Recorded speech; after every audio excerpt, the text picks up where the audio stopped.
Oh hey, what's up? Thanks for stopping by. Just hanging out on the couch, trying to figure out what I'm going to get into today. Thinking about trimming a brisket. You guys want to trim a brisket? The question's rhetorical, there's nobody here to answer. Just me.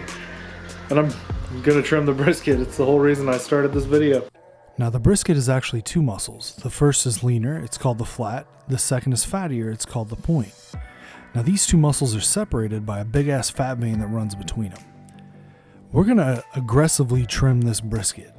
You might not need to trim it so aggressively. You might prefer to leave the point and the flat connected, but we're gonna separate the muscles because I'm gonna do a video where I make both slices and burn ends.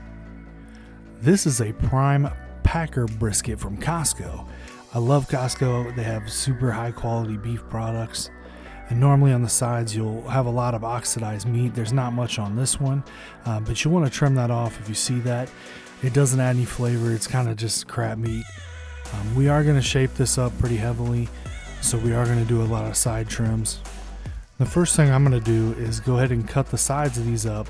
I want them to be perfectly straight. I don't want a weird rough edge. And don't throw this meat away if it's good. It's perfect to grind into burgers, sausages, all of that. Use it in tacos, chili, whatever. I even like to save the fat because you can reuse the fat to add it into different recipes, especially this prime fat. It's going to be a great flavor. Now normally on this side of the brisket you're going to have a big chunk of fat. You don't need that fat. It's probably not going to render all the way out. So again, go ahead and cut that off and save those trimmings for a different project. And I'm just going to line this up and keep it as straight as possible. Now the next thing you're going to want to do is notice this grain. You're going to want to keep your slices across the grain, and it's extremely rare that you're going to find a brisket where the grain just goes straight down the flat. It almost always curves. So we're going to cut a chunk off here. That way when we cook it, we know which direction we want to take our slices from. Now this is where I like to switch over to my boning knife because it's thinner, it's easier to handle. It's usually razor sharp too. You can certainly use a chef's knife or a petty knife or any of that, but in my opinion it's best to use this. We're just going to kind of slowly hack away at this fat vein here. You're usually going to get a big chunk right here on top of the surface. Just take your time, small strokes, controlled. You don't want to end up in a situation where you can't maneuver your meat or your knife safely. You can see how nice and clean that looks now, starting to expose some of that point meat. Now we're just going to follow this fat vein down. And you'll notice I'm not in a hurry to make any cuts here. I just take my time, wedge it out.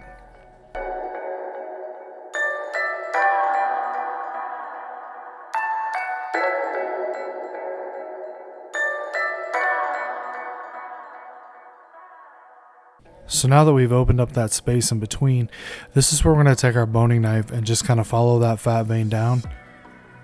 Just let the knife do the work for you there.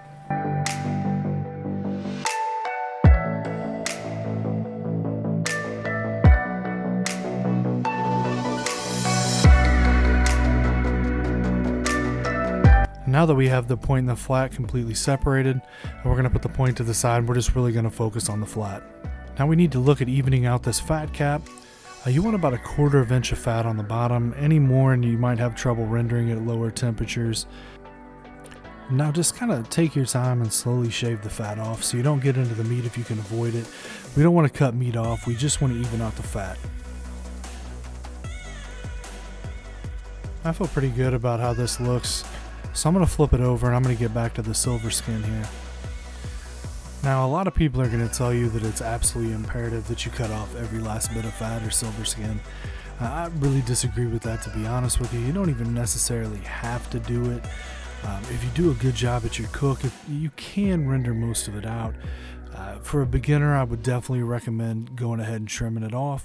But once you kind of get a hold of your meat and their temperatures and things like that, especially if you're going to bump up to hot and fast, the silver skin isn't as big of a deal as it would be if you're going to cook at a lower temperature. Now I know that that's going to be sacrilege to a lot of people, but I sell thousands of pounds of brisket a year, so I feel pretty confident that I'm not wrong about this. Just do the best you can to clean it up, make it look as nice as possible. Now it is going to make it a little easier for your rub to get down into that meat. If you get rid of a lot of this extra stuff, it's going to make your bark firm up a little bit, which I know is a big deal in pictures and stuff like that. People love to see that bark. I really think that this is just a beautiful piece of meat. Like, I'm really happy with how this looks. I'm happy with the color. I think it's got a great marbling inside of it. And you can do a lot of things with injections and rubs and all of that, mops. They're going to cover up for a bad piece of meat. But if you get a good piece of meat, I mean, you're just going to put yourself in a much easier position. So take the time, spend a little extra money. It's not that much more expensive. Get the best quality, the best cut that you can find. Now, just kind of double checking to see if there's any cosmetic things I want to do to this. I'm really happy with how it looks. Now we're just going to start really squaring this piece of meat up. By doing this, it's going to help everything cook evenly and give you just a nice uniform cook throughout your meat. So again, if I'm cooking at home, this is not necessarily something I go through as painstaking of a process of. I mean, a lot of times I just chop brisket at home. I chop it on the truck a lot too. But if you're going for like a contest, if you're trying to slice it, you really want it to look as uniform and as clean as possible. People eat with their eyes first. It's very true, especially with barbecue. There's nothing in the world that looks better than good barbecue, and there's nothing that looks worse than crappy barbecue. And I'm not too worried about all this extra meat we're trimming off, because I'm going to use it anyway for other things, so it's not going to go to waste. So at this point, I feel like we've pretty much made all the cuts we need to make on this. We're going to get our prime pieces from that area there. It's just a very clean looking, nice looking brisket. This is going to have a great bark on it. It's going to create great pieces with a nice uniform smoke ring. This is exactly what you want your flat to look like if you want straight, uniform, nice, show quality pieces of brisket. Now it's time that we really get to business on this point here. This is where you're going to get your burnt ends from, and if you've never had burnt ends before, it's just such a fantastic flavor of meat. So we're going to trim down this big chunk of fat on top. This is again the fat that was separating the flat and the point. Now this fat's not going to render out. I would not recommend leaving it on there. You're going to get big clumps of gooey fat. It's going to mess up your bark. Just take a second and trim it down right. Now you don't need to trim this as rigorously as you did the flat, but still, give it a nice little cleanup, get it looking good.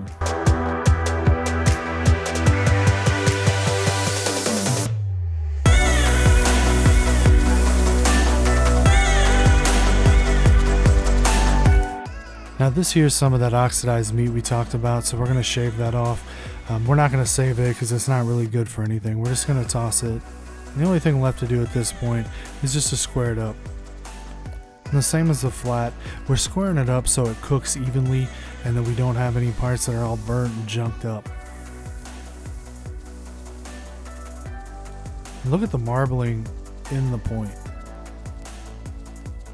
It's crazy to think that the point used to be considered just trash meat, because if you look at it, it's, with everything we know about slow cooking, this meat is really just fantastic.